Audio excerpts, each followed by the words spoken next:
Perkenalkan, nama saya Krisno Suryo Utomo, jurusan Bisnis Manajemen. Kali ini saya ingin merefleksikan pendekatan pemangku kepentingan terhadap bisnis masyarakat dan etika. Dalam sesi ini, saya mempelajari bahwa bisnis tidak bisa berjalan sendiri, tetapi selalu berada dalam sebuah ekosistem yang melibatkan banyak pihak, pemangku kepentingan atau stakeholder. Stakeholder bukan hanya pemegang saham, tetapi juga mencakup karyawan, konsumen, pemasok, pemerintah, komunitas lokal, hingga lingkungan hidup. Pendekatan pemangku kepentingan menekankan bahwa perusahaan memiliki tanggung jawab lebih luas daripada sekedar mencari keuntungan.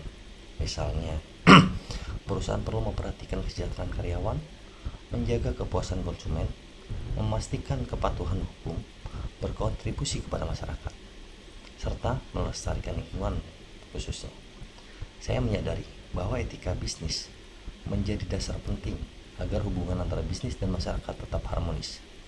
Etika mengarahkan perusahaan dalam mengambil keputusan yang tidak hanya menguntungkan secara finansial, tetapi juga adil, transparan, dan berkelanjutan.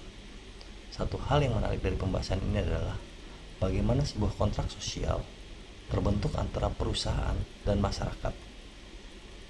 Masyarakat memberikan legitimasi bagi perusahaan untuk beroperasi, sementara perusahaan dituntut untuk memberikan nilai tambah, baik berupa produk atau jasa yang bermanfaat maupun kontribusi sosial dan lingkungan. Bila kontrak sosial ini diabaikan, reputasi perusahaan bisa rusak, bahkan keberlangsungan bisnis terancam.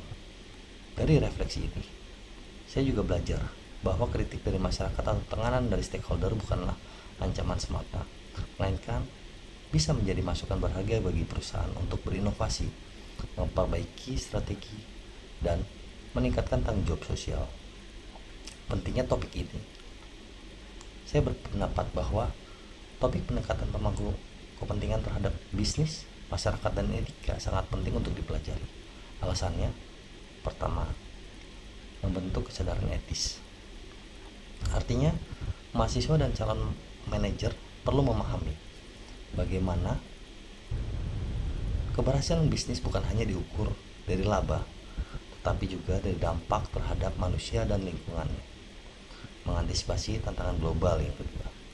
Di era modern, isu seperti keberlanjutan, keadilan sosial, dan tanggung jawab perusahaan menjadi sorotan global. Perusahaan yang abai akan ditinggalkan konsumen serta investor. Membangun reputasi dan kepercayaan, hubungan yang baik dengan stakeholder, memperkuat brand dan berkelanjutan bisnis. 4. Mempersiapkan pemimpin masa depan. Dengan memahami pentingnya stakeholder, mahasiswa dapat menjadi pemimpin yang lebih bijak, adil, dan bertanggung jawab. Kesimpulannya, sesi ini membuka wawasan saya bahwa etika bisnis pendekatan stakeholder bukan hanya sekedar teori, tetapi bekal penting dalam menghadapi kompleksitas dunia pekerjaan. Dengan memahami keterkaitan antara bisnis, masyarakat, dan etika, saya merasa lebih siap untuk melihat bisnis bukan hanya sebagai mesin keuntungan, tetapi juga sebagai agen perubahan sosial yang positif. Jadi, sangat penting apabila memang kepemimpinan ini, pemangku kepentingan terhadap bisnis, masyarakat, dan etika juga mempunyai tekad dan semangat yang bulat untuk terkait masalah membentuk kesadaran etis itu tadi, mengantisipasi tantangan global, membangun reputasi dan kepercayaan, mempersiapkan pemimpin masa depan. Saya rasa ini semua bukan hanya terjadi untuk internal saja di perusahaan tersebut, tetapi pada eksternal, di mana seorang pemimpin harus bisa memberikan pelayanan yang baik terhadap stakeholder, membuat atau menjadikan diri sendiri menjadi pemimpin yang lebih bijak, adil, dan bertanggung jawab kepada bawahannya, kepada prosesnya yang dipimpin. Itu semua yang menjadi sesuatu wawasan yang sangat menguntungkan, adalah sebagai mesin keuntungan, tetapi juga sebagai agen perubahan sosial yang positif bagi diri sendiri maupun bagi perusahaan tersebut. Mungkin itu aja tanggapan dari saya. Sekian dan terima kasih.